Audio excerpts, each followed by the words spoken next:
Tensions between Ukraine and Russia are at their highest in years, with a Russian troop buildup near the two nations' borders spurring fears that Moscow could launch an invasion. Ukraine has warned that Russia is trying to destabilize the country ahead of any planned military invasion. Western powers have repeatedly warned Russia against further aggressive moves against Ukraine. The Kremlin denies it is planning to attack and argues that NATO support for Ukraine including increased weapons. What's the situation on the border? Many of Russia's military bases are to the west of the vast country, the direction from which history suggests any threats are most likely to come.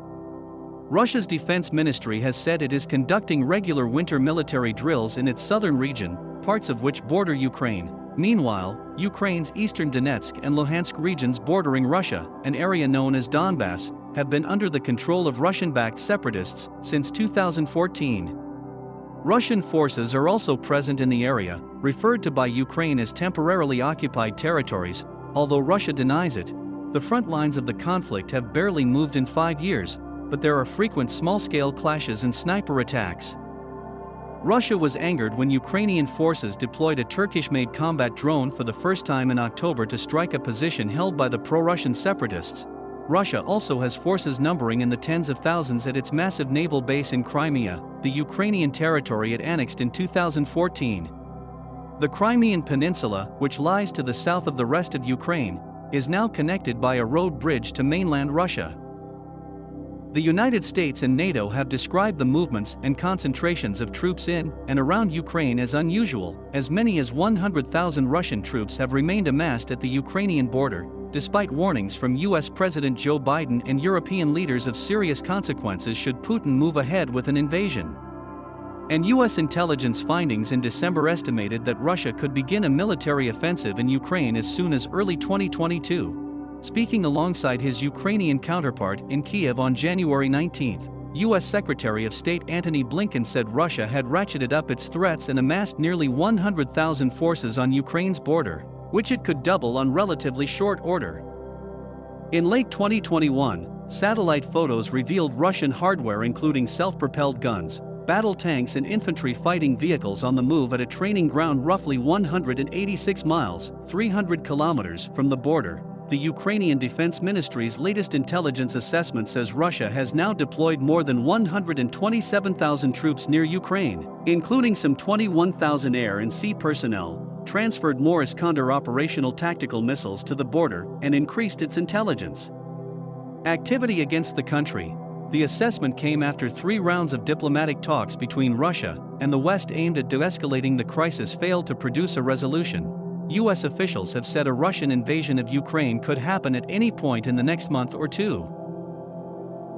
What's Russia's view? The Kremlin has repeatedly denied that Russia plans on invading Ukraine, insisting Russia does not pose a threat to anyone, and that the country moving troops across its own territory should not be cause for alarm. Moscow sees the growing support for Ukraine from NATO in terms of weaponry, training and personnel as a threat to its own security.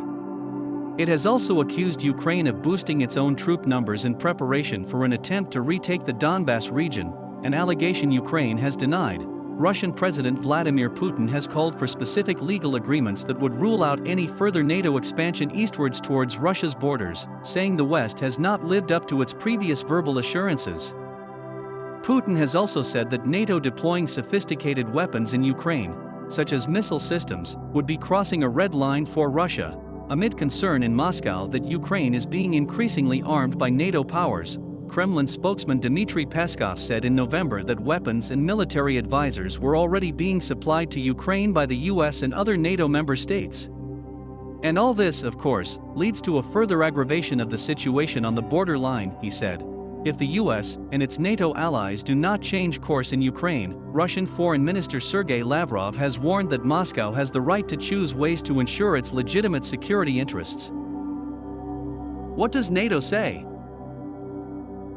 NATO Secretary General Jens Stoltenberg has said there will be a high price to pay for Russia if it once again invades Ukraine, a NATO partner. We have a wide range of options: economic sanctions, financial sanctions, political restrictions, said Stoltenberg in a December 1 interview with CNN. After Russia invaded Ukraine in 2014, NATO increased its defenses with combat-ready battle groups in the eastern part of the alliance, in the Baltic countries, in Latvia, but also in the Black Sea region. Stoltenberg said, Ukraine is not a NATO member, and therefore doesn't have the same security guarantees as NATO members, but Stoltenberg left the possibility of Ukraine becoming a NATO member on the table, saying that Russia does not have the right to tell Ukraine that it cannot pursue NATO membership. High-stakes talks between Russia and NATO in Brussels in mid-January were not an easy discussion, according to Stoltenberg, who added that differences will not be easy to bridge. However, NATO allies and Russia expressed the need to resume dialogue, he said. What other factors are at play? Unrest in the former Soviet state of Kazakhstan was unwelcome news for Putin at the beginning of 2022. Deadly protests in early January saw the Kazakh government resign, a state of emergency be declared and troops from a Russia-led military alliance deployed to help contain the unrest. But experts have warned that Russia's intervention is unlikely to be the end of the story. Blinken said that once Russians are in your house, sometimes it is very difficult to get them to leave. Another issue revolves around energy supply. Ukraine views the controversial Nord Stream 2 pipeline connecting Russian gas supplies directly to Germany as a threat to its own security. Nord Stream 2 is one of two pipelines that Russia has laid underwater in the Baltic Sea in addition to its traditional land-based pipeline network that runs through Eastern Europe. Including Ukraine, Kiev views the pipelines across Ukraine as an element of protection against an invasion by Russia, since any military action could potentially disrupt the vital flow of gas to Europe. Analysts and US lawmakers have raised concerns that Nord Stream 2 will increase European dependence on Russian gas and could allow Moscow to selectively target countries such as Ukraine with energy cutoffs, without broader disruption to European supplies. Bypassing Eastern European countries also means those nations would be deprived of lucrative transit fees Russia would otherwise pay. In May 2021, the Biden administration waived sanctions on the company behind Nord Stream 2, effectively giving it the green light. U.S. officials say the move was in the interest of U.S. national security as it sought to rebuild frayed relations with Germany. In November, the U.S. imposed new sanctions on a Russian-linked entity and a vessel linked to Nord Stream 2. Some U.S. senators have called for further sanctions to be imposed to prevent Russia using the pipeline as a weapon. Ukraine too has called for tougher measures.